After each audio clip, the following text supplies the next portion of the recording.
Foi muito importante essa entrevista coletiva ontem, já no fim do dia, de extrema importância. É impressionante, eu estava assistindo, e assisti na íntegra mais de uma vez, porque essa é nossa audiência querida.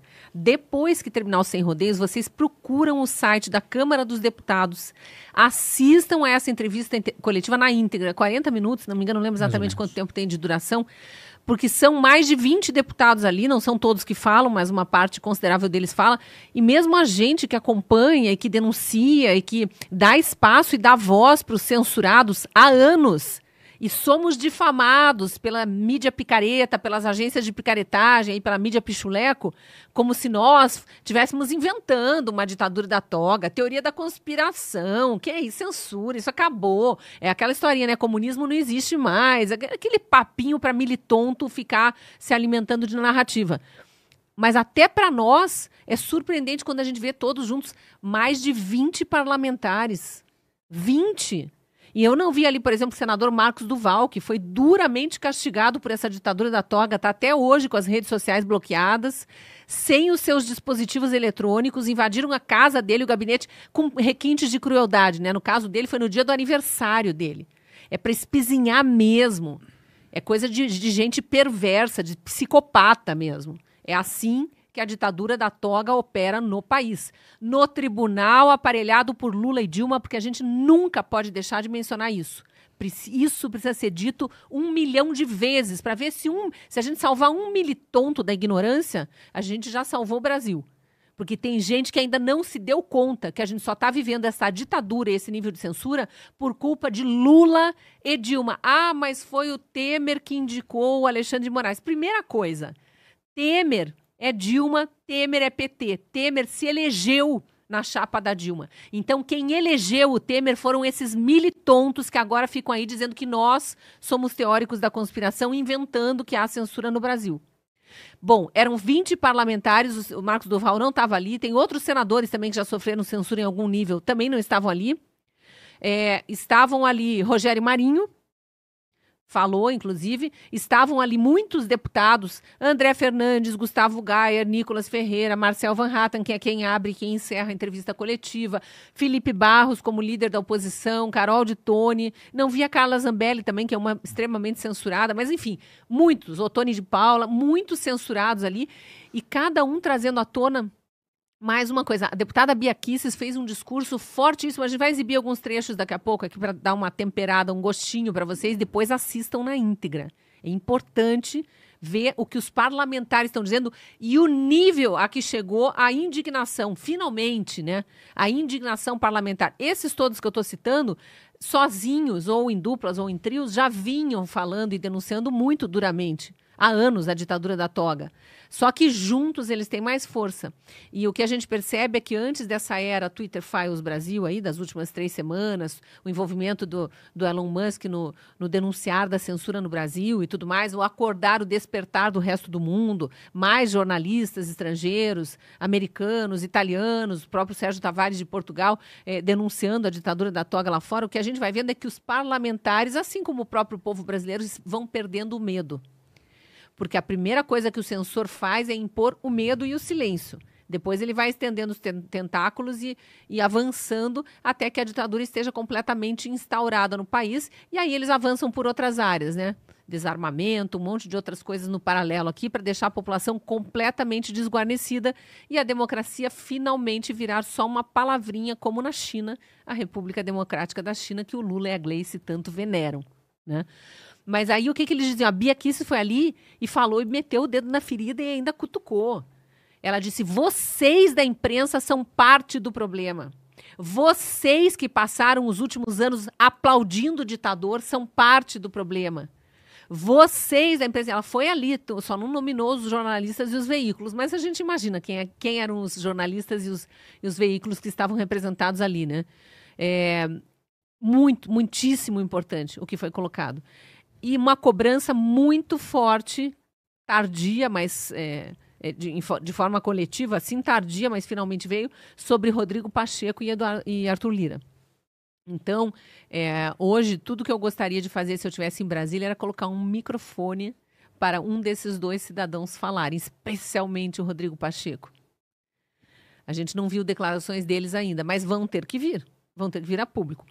No final da coletiva ali, quando Marcel Van Hatten encerra, que ele dá um resumão do que eles estão pedindo, todos eles estão pedindo, sim, a quebra do sigilo desses malditos inquéritos de fim do mundo. Eles querem, claro, que os inquéritos sejam anulados, eles são nulos. Esses inquéritos não existem perante a legislação e os códigos processuais do Brasil. Não existe isso. Não pode. Não poderia estar acontecendo. Eles cobram os outros 10 ministros que são coniventes com esse estado de exceção que nós estamos vivendo, mas eles cobram especialmente e mais imediatamente o fim do sigilo. Por isso que a gente colocou aqui no nosso card quebra de sigilo. E essa tem que ser a hashtag nos próximos dias aí e comentar sobre isso nas várias participações que cada um de nós faz em programas ou individualmente nas nossas redes sociais. Quebra de sigilo, porque qual é a alegação deles e muito legítima? Se nem eles, que são os acusados, e os próprios advogados sabem qual foi o crime que eles cometeram, afinal, para estarem censurados, como pode a mídia pichuleco estar toda hora fazendo programas de entrevista ali, entrevistando ministros e eles falando fora dos autos? Quer dizer, se é sigiloso, se eles decretaram sigilo sobre algo que jamais poderia ser sigiloso, por que o sigilo só existe para o acusado e para o advogado de defesa? Característica de ditadura, né? Então eles estão pedindo a quebra de sigilo. E são milhares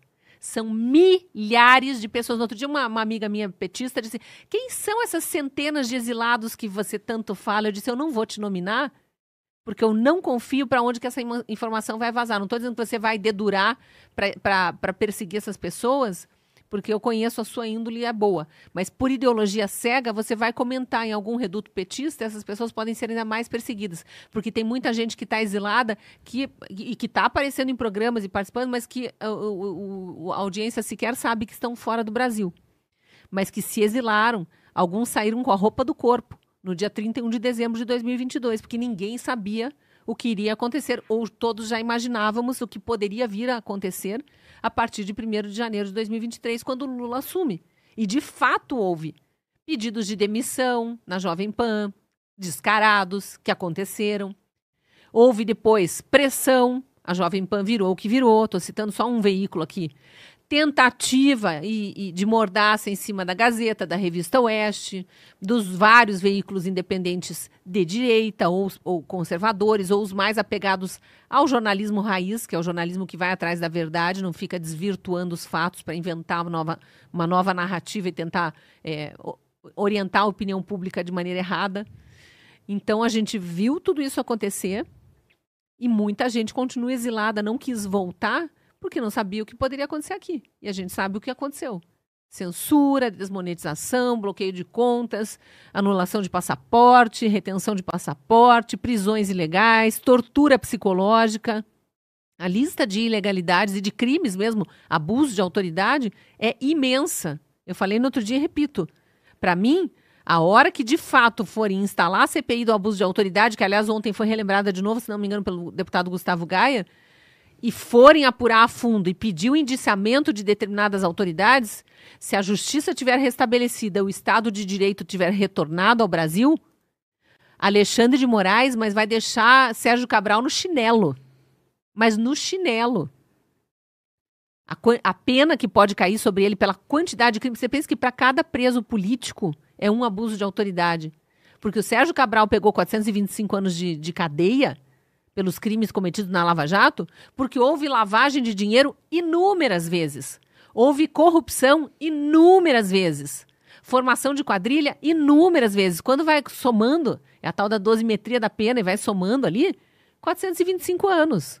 É óbvio que ninguém vive esse tempo para cumprir essa pena, e no Brasil tem essa benesse, né, de ninguém ficar mais do que 30 anos na cadeia. Mas pelo menos 30 ele teria que ter ficado. Não, já está aí como influencer, percorrendo o Rio de Janeiro, nem tornozeleira usa. Nem tornozeleira usa. O homem que disse que era viciado em roubar. Viciado em roubar dinheiro público. Dinheiro que falta nos hospitais, que mata gente na fila por médico, por emergência, que mata uma geração quando falta professor em escola, uniforme, material escolar, merenda. Alexandre de Moraes, para mim, pegaria mais muito, muito, muito, muito mais. Porque é demais a quantidade de crimes que ele cometeu.